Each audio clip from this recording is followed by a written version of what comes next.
Everybody respects a wise person. We admire them, we ask them for advice. But if I asked you right now, hey, what exactly is wisdom? It gets a little fuzzy, doesn't it? It feels like this mysterious quality some people just have.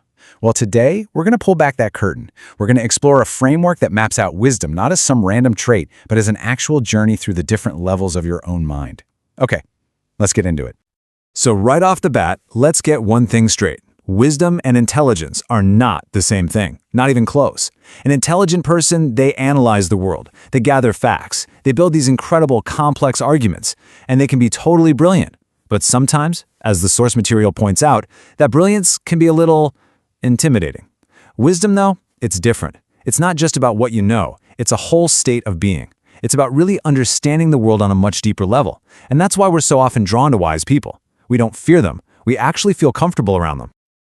Okay, so if wisdom isn't about just cramming more facts into your brain or having a crazy high IQ, then what is it? I mean, if it's really this internal state, this way of seeing the world, then how do we get there? Is there a roadmap? Well, according to our source, there absolutely is. The path to wisdom is all about understanding 5 very distinct levels of inner perception. I want you to think of it like a ladder of awareness.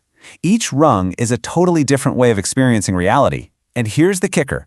Most of us spend almost our entire lives on the very first one.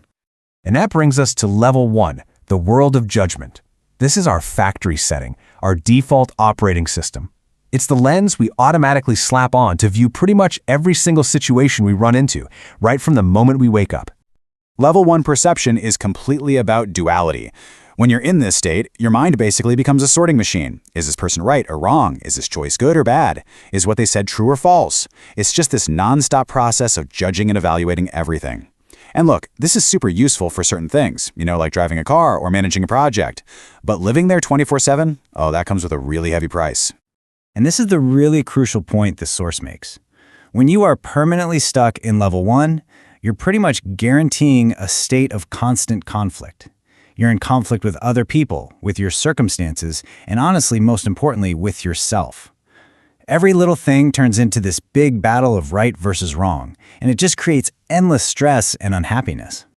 So to get out of that suffering, you have to make a huge shift. You have to climb to level 2. This is the first really big leap on the journey to wisdom. And it means turning your focus around 180 degrees, away from the outside world and toward your inner world. Level 2 is that light bulb moment when you realize that your experiences, your reactions, all of it, it starts inside of you. It's about taking what you could call radical responsibility. But, and this is so important, it is not about blaming yourself. If you start going, it's all my fault, I'm just the worst, you've actually fallen right back into the right versus wrong trap of level 1. Level 2 is this state of blame-free ownership. So the process itself is pretty simple, but that doesn't mean it's easy. First, you just have to consciously stop blaming other people or events for how you feel. Step 2, you recognize that your perception of the issue is the real source. And then third, you switch your focus from trying to change everybody else to working on your own inner state. That's where you start to find real power and, honestly, some peace. Now, let's climb up to level 3 and see how this all builds. If level 2 is about taking responsibility, level 3 is where you discover what real inner silence feels like. This is that huge aha moment, the real gateway to a kind of peace that goes way beyond just fixing your problems. The source calls this state Tainkong, which you could translate as a state of emptiness or pure nature. Now, that doesn't mean your mind is totally blank.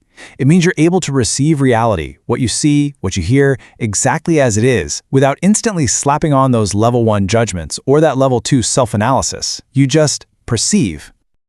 To make this feel a little more real, the source uses this beautiful analogy. I want you to just picture a huge lake, and it's perfectly still. Not a single ripple on the surface, it's totally calm, totally clear, and it's reflecting the sky perfectly. That right there, that's your mind in the state of Tainkong.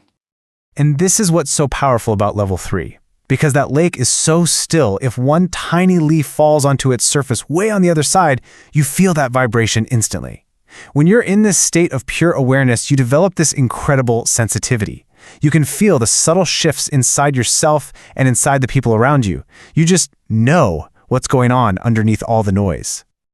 Okay, so from this calm foundation of pure awareness, we can actually start to access even higher states. Levels 4 and 5 are where wisdom starts to feel, well, almost supernatural. It's moving beyond what we can typically explain with our day-to-day experiences. Level 4 is called Vosu Tree, which means wisdom without a teacher. Think about this. Have you ever been in a really tough conversation and out of nowhere the perfect, most healing words just came out of your mouth? Or you were staring at a huge problem and the solution just popped into your head, clear as day? That's a little taste of level 4. It's this state of spontaneous, intuitive knowing that feels like it's coming from somewhere way beyond your own personal knowledge. So where on earth does this natural knowing come from? Well, the source material suggests a couple of pretty fascinating possibilities. One idea is that we might be tapping into knowledge that we've gathered over many past lives. Another theory is that we're connecting to some kind of cosmic database, a collective intelligence, or a cosmic civilization, and that the wisdom of the whole universe can flow through us, but only when our own mind is quiet enough to hear it. And that brings us to the final level, level 5, which is a state of omnipresent awareness. This is the absolute peak of human perception. It's where consciousness is no longer boxed in by the normal rules of space and time. Someone in this state can reportedly perceive events from the past, the future, or in places far, far away. And this is really important, the source gives some super practical advice here. This level is not something we should be actively trying to achieve. Living with that kind of awareness would make having a normal, everyday life almost impossible. It's mentioned here to complete the map, not as a goal for most of us to be striving for. Okay, so we've taken this wild journey through all 5 levels, from the constant churn of judgment in level 1 all the way up to this omnipresent awareness in level 5. So what does it all mean? How does this whole framework give us a new, actually useful definition of what it means to be a wise person? Okay, here it is. This is the big takeaway. Wisdom isn't about having no problems. It's about making sure your state of inner perception is always at a higher level than the problem itself. So if you're facing a conflict with someone, a classic level 1 issue, but you can approach it from a place of self-responsibility, which is level 2, the problem just shrinks. Suddenly, you are bigger than the problem. And that is why this whole framework is so incredibly powerful. See, true wisdom isn't about getting to level 5 and then just camping out there. No, it's about developing the mental flexibility to move between the levels when you need to. You can use level 1 to analyze a spreadsheet, you can use level 2 to work through a fight with someone you love, and you can tap into level 3 to find a moment of peace in a totally chaotic day. It's a toolkit for navigating life. So I'm just going to leave you with this one question to think about. As you go through your day-to-day, just notice. When you're talking to your boss, when you're dealing with your kids, or even when you're just sitting by yourself, which level of awareness are you operating from? The answer to that question might just be the very first step on your own journey to wisdom.